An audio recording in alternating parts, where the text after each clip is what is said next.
Asia foods ఉన్నాయిగా. వీరు లోకం మూలమూలల నుండి సింగిల్ ఆరిజిన్ స్పైసెస్ వెతికి తెస్తారు ప్రత్యేకంగా మన కోసం. Asia foods, purity in purpose. అక్రమ సంబంధానికి అడ్డుగా ఉండడాన్ని కట్టుకున్న భర్తనే హతమార్చిన ఘటన నిజామాబాద్ జిల్లాలో కలకలం రేపింది. నిన్న ఉదయం నుంచి కూడా బిగ్ టీవీ స్పెషల్ కథనాలు ఇవ్వడం జరుగుతుంది. ఎందుకంటే ఈ ఘటన చిన్న విషయం కాదు, రాష్ట్ర వ్యాప్తంగా సంచలనం రేపింది. చంపాలనే ఉద్దేశం సెట్ చేసుకున్నప్పుడు ఎంత క్రూరంగా చంపిందంటే ఒకసారి నేను చెప్పే ప్రయత్నం చేస్తాను. ప్రస్తుతం ఎవరైతే ప్రశాంత్ చనిపోయాడో, సంధ్య భార్య భర్తని చంపిన ఘటనకు సంబంధించి వివరించే ప్రయత్నం చేస్తా. ఇది ప్రశాంత్కి సంబంధించిన ఇల్లు. ఇది నాల్కల్ గ్రామంలో ఉంటుంది. ఈ ఇంటిపైనే సరిగ్గా 2 రోజుల క్రితం భర్తకు మద్యం తాగించి బంటి అనే ఒక వ్యక్తి, ఇదే గ్రామానికి చెందిన వ్యక్తితో పరిచయం పెంచుకున్న తర్వాత బంటి అనే వ్యక్తితో పైన తాగించి, ఇంకా అవసరమైతే మందు అయిపోతే ఇంకా తెప్పించి మరింత తాగించి అక్కడనే పడుకోబెట్టు, నా వల్ల ఇంత ఆయనతో రైతలేదని చెప్పి చాలా వరకు ఆడియో సంభాషణలో మనం చూసాం.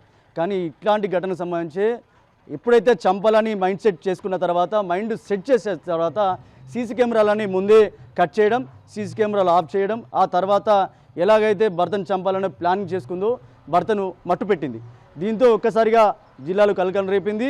దీనికి సంబంధించి ఇప్పుడు మనం చూస్తున్న ఇల్లు ఇదొక 500 గజాల ఇల్లు. దీంతో పాటు వ్యవసాయ ఎకరం భూమి ఉంది. ఆ భూమితో పాటు నిజామాబాద్లో మరొక 200 గజాలు ఉంది. మొత్తం ఈ ఆస్తినంతా కాజేయాలి, ఎలాగైనా ప్రశాంత్ని కట్టుకున్న భర్తని మట్టుపెట్టి చంపేయాలని ఫిక్స్ అయింది. దీంతో ఇక్కడున్న గ్రామానికి చెందిన మరో వ్యక్తి ఎవరైతే బంటి ఎవరైతే ఉన్నారో తనను పిలిపించుకొని తాగించింది. అయితే అక్రమ సంబంధంతో పాటు ఎవరైతే అనిల్ అనే వ్యక్తి ఉన్నాడో, అనిల్ అనే వ్యక్తితో చాలా వరకు కూడా పరిచయం పెంచుకొని తనతో అక్రమ సంబంధం పెట్టుకుంది.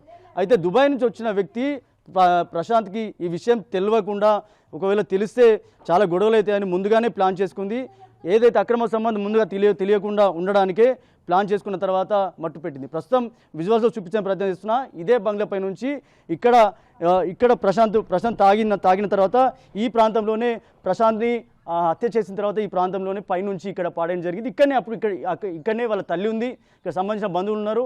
ఒక్కసారి ఇక్కడ అంతా కూడా నాల్కల్ మొత్తం అంతా కూడా ఈ గ్రామంలో ఒక్కసారిగా కలకలం రేపింది. కానీ ఇక్కడ పడిన తర్వాత అప్పటికే ప్రశాంత్ చనిపోలేదు, కేవలం ముక్కు మాత్రమే ఫ్రాక్చర్ అయింది. ఇక్కడ నుంచి తెలివిగా కింద పడ్డాడు కాబట్టి ఇక్కడ నుంచి తెలివిగా ప్రభుత్వ ఆసుపత్రికి తీసుకెళ్ళిన తర్వాత ప్రభుత్వ ఆసుపత్రిలో అక్కడ చికిత్స నిర్వహిస్తుండగా అక్కడ నుంచి అక్కడ ఏదైతే సెలైన్లో ఏదైతే లిక్విడ్ ఏదైతే ఉంటుందో, మనం బాత్రూమ్ క్లీనర్లో యూజ్ చేసే ఒక లిక్విడ్ ఉంటుందో, ఆ లిక్విడ్ని సెలైన్ ఏదైతే ఉంటుందో అప్పటికే ట్రీట్మెంట్ జరుగుతుంది కాబట్టి చేతు క్యాన్లా ఉంటుంది కాబట్టి ఆ క్యాన్లలో లిక్విడ్ ఎక్కించడం తర్వాత నరాలు పూర్తిగా దెబ్బతింది.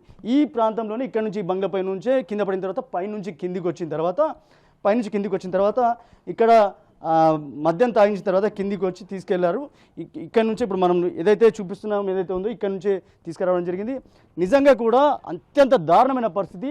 ఇంత దారుణమైన పరిస్థితి ఎవరికి కూడా రావద్దు. దాంతోపాటు పోలీసుల విచారణలో నమ్మలేని విషయాలు బయటకు వచ్చాయి.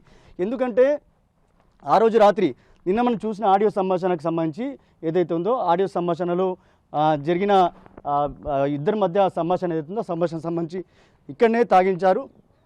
ఇక్కడ తాగిన తర్వాత ఇప్పుడు చూడవచ్చు, ఇక్కడనే దీనికి సంబంధించిన ఆ రోజు తాగిన మందు బాటిల్ ఏదైతుందో ఆడియో సంభాషణలో ఇక్కడనే మందు తాగించడం జరిగింది. ఈ బాటిల్కి సంబంధించి ఇక్కడ మందు తాగించిన తర్వాత అప్పటికే ఆడియో సంభాషణలో చెప్తున్నాడు, ఏదైతే ఇక్కడ మందు తాగిన తర్వాత ఆడియో సంభాషణలో చెప్పినప్పుడు ఈ మందు తాగడం కాకుండా సరిపోకపోతే ఇంకా మందు తెప్పియు, కానీ అక్కడనే పడుకోబెట్టు, ఎలాగైనా మట్టు పెట్టాలని ప్లానింగ్ చేసుకున్నారు. దాని తర్వాత పూర్తిగా ఇక్కడ నుంచి కిందికి తీసుకెళ్లారు.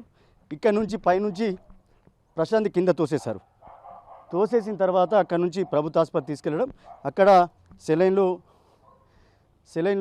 మందు సెలైన్లో ఏదైతే ఆ బాత్రూమ్ లిక్విడ్ హార్పిక్ ఏదైతే ఉందో ఆ లిక్విడ్ని ఎక్కించిన తర్వాత కేవలం అరగంటలోనే ప్రశాంత్ చనిపోయాడు. పోలీసుల విచారణలో ఇలాంటి విషయాలే తెలిసాయి.